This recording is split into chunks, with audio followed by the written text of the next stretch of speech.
Welcome back to Enabling Work. I'm Emily Foster, and as always, I'm joined by the ever-wise Kelvin Genn. Kelvin, how are you today?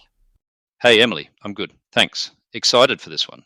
This topic, why safety incidents still happen even when everything looks perfect on paper, it's something I've seen play out in so many industries: defense, mining, construction, you name it. It's almost like there's this illusion of safety, right?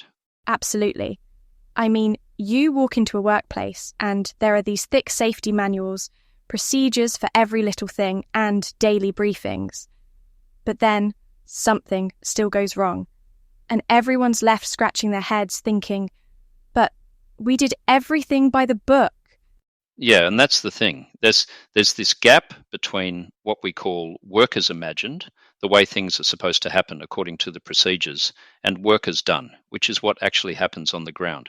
I remember in mining, we had this beautifully crafted safety procedure for equipment lockout. Looked bulletproof on paper, but in reality, people would skip steps because the equipment was old or they were under time pressure. It wasn't because they didn't care, it was just the reality of the job.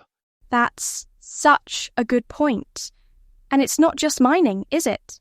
I've seen it in construction too. Take harnesses, for example. On paper, you've got a harness system, so you tick the box. Risk controlled. But is the harness the right type? Is it in good condition? Has the worker actually been trained to use it? And honestly, are they even using it every single time, especially when the job's running late? Exactly. And sometimes the procedures themselves just don't fit the reality. I mean, I've seen logging operations where the machines that measure timber kept getting miscalibrated. The workers' bonuses depended on those measurements, so they started manually checking the timber to make sure they got paid fairly. But in doing that, they were bypassing the engineered safety controls and putting themselves in danger. Tragically, people lost their lives because of that workaround. It's a stark reminder that a control can look perfect on paper, but be totally ineffective in reality. It's heartbreaking, really. And it shows that safety isn't just about ticking boxes or having the right documents. It's about understanding the pressures, the motivations, and the real challenges people face every day. If we don't get that, we're just creating an illusion of safety, not the real thing. So let's dig into why these traditional risk assessments and control evaluations often fall short. Kelvin, you've sat in those meetings, right? Where everyone just kind of agrees, yeah, that risk is low now, and moves on? Oh, all the time. And honestly, it can feel a bit like guesswork. You identify a hazard, put some controls in place, and then, almost by magic, the residual risk is marked as low or very low.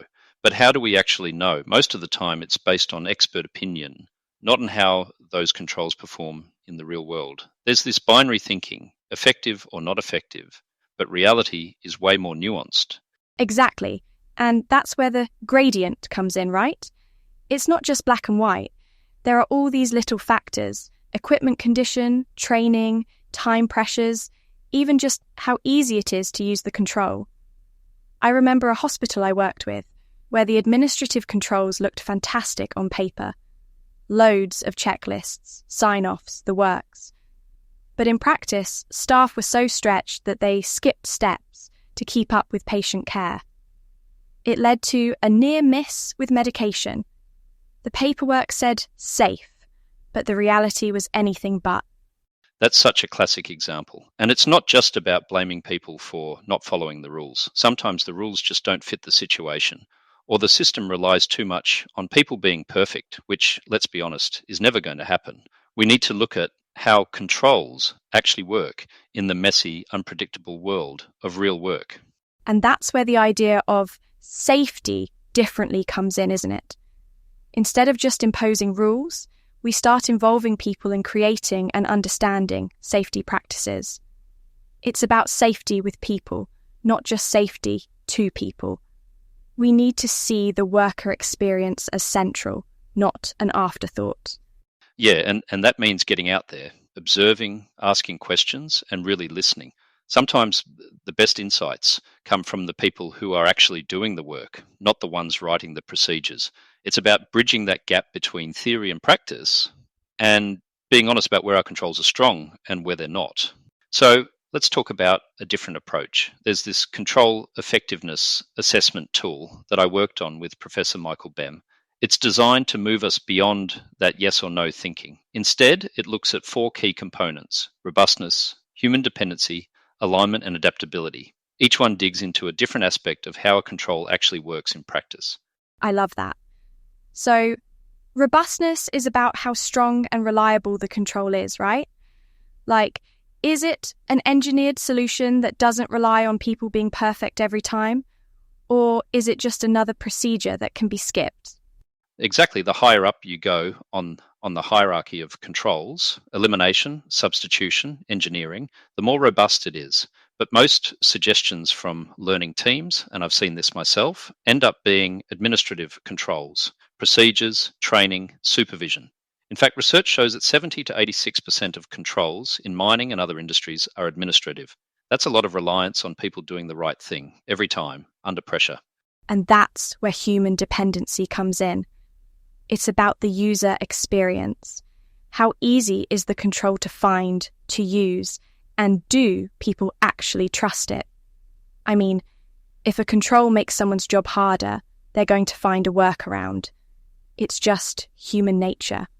Absolutely. And then there's alignment. Does the control actually fit with the way the work is done, or does it get in the way? I've seen projects where instead of making workers climb to dangerous heights, they redesigned the process so the work could be done safely on the ground.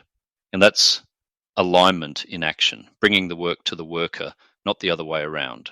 And adaptability is the last piece, right? Because things never go exactly as planned. Controls need to be flexible enough to handle surprises, like that petrol station canopy project, where an engineer and the workers came up with a way to build the whole thing on the ground and then lift it into place. It reduced work at height by 95% and saved a week of construction time. That kind of innovation only happens when you involve the people who actually do the work. Exactly, and that's the heart of this approach, collaboration. It's not just about technical experts or safety managers, it's about bringing frontline workers into the conversation, valuing their expertise, and creating a real feedback loop. When you do that, you get controls that are not only more effective, but also more resilient and adaptable. And sometimes it's a bit of a debate, isn't it? I mean, there are people who say, just follow the rules and you'll be safe. But I'd argue, and I think you'd agree, Kelvin, that rules alone aren't enough. We need systems that learn and adapt, and that means listening to the people who know the work best. Couldn't agree more. And look, it's not always easy. There's resistance, especially from folks who are used to the old way of doing things. But if we want safety that actually works, not just on paper, but in the real world, we have to make that shift. It's about continuous improvement, not just compliance. So, if you're listening and thinking, how could this work in my organisation? Start by asking your people. Get curious about how work is really done, not just how it's supposed to be done. That's where the real breakthroughs happen. And that's a great place to wrap up for today. We've covered a lot, but there's so much more to explore. Emily, always a pleasure chatting with you. Likewise, Kelvin. Thanks for sharing your stories and insights. And thanks to everyone for tuning in. We'll be back soon with more on how to enable real, resilient work. Take care.